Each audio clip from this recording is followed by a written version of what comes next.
Welcome to American Dreams, Keys to Success, with your host, Alan Olson. Welcome back. I have with me here Isaac Jacobson. Isaac has managed and started several businesses, including Accelerated Ventures, LLC, eTags, Incorporated, and Secure American Gold Exchange. Welcome to today's show, Isaac. Oh, thank you, Alan.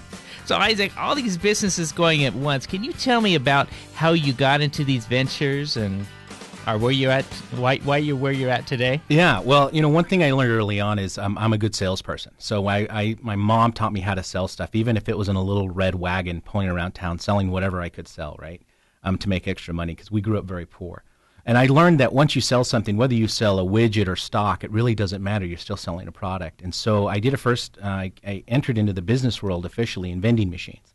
And I just basically put vending machines in hotel rooms, made some good money there, and then realized that with some exposure to some other technology companies through some friends of mine, that I could sell stock in those companies to venture capitalists and other investors. So I was basically brought in to help them package and sell a product, mainly for investment. And from there, I just found out that if you could sell well, you'll never go hungry. And so I just started doing my own businesses and created a company called Accelerate Ventures after I sold my first .com, to make other investments in other companies. Well, let's back up before we get to your first .com. What year did you start that .com? We started in 1998, and we sold it in 2000, right in the middle of the hurricane. And more background, what exactly was this? It was called the Dial.com, and we provided private label radio services, internet radio, for major web properties. So we would basically give you sports, music, talk on any subject, and then put it on your website, and private label it for you, so like Yahoo Radio or Women.com Radio or GoToNet Radio. And we provided all the content in-house and then churned it out, and then we would sell advertising on that, and that's how we made our money. So what gave you the idea to start a radio company over the internet? What's interesting is I'm not an idea guy, but I can take a good idea and sell it or tweak it to then sell it. And so I was approached by a family friend at the time who thought he would, he left traditional radio to start an internet radio station. And he said, I need to raise money for this. And so can you help me, or can you help me sell ads? And so I basically came in and kind of restructured the message and everything to help him sell. And eventually we became funded by Draper Fisher Jervison funded us. We moved to Seattle. Great company, by the way. I loved him. His family invested personally in the company and were behind us 100%. They put more money into us, we were told several times, than most other .coms.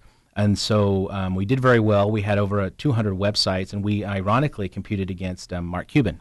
So Broadcast.com and The Dial were the big competitors. And, of course, when he sold for his billions, the focus was now to The Dial on what will they go for.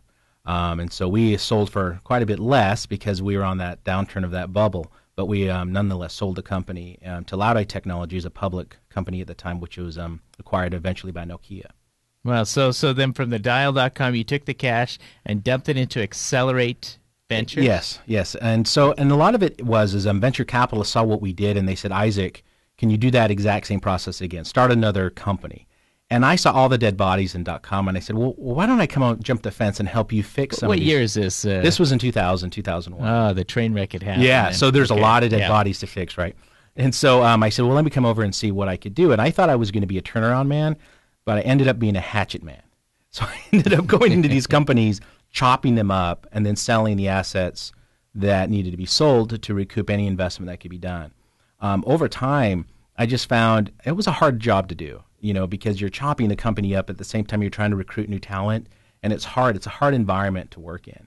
And so I started befriending the high net worth individuals that started these companies, and they said, hey, look, you've come over the fence this far. How about jumping over the fence again and come and help us, the seed investors, in building these businesses? And so I started doing that, moved out to the Midwest, and started more of doing what I really wanted to do, which was more of a turnaround, turning companies around. And typically when I would get involved with a company, I would take a small percentage of the equity, sometimes a consulting fee, sometimes I would buy my way in and fix it.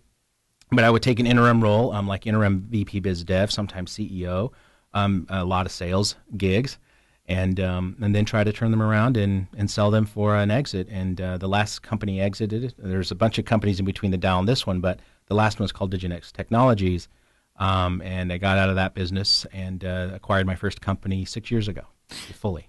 So when people are approaching you, what is the number one thing you look for, whether or not you want to work with that individual?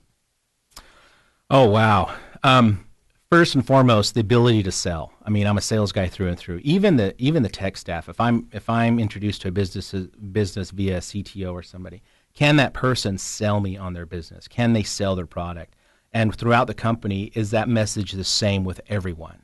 Can the receptionist, if she describes a company, tell me exactly what an investor needs to hear and should hear, and exactly what the company does and how they do it and why they make money?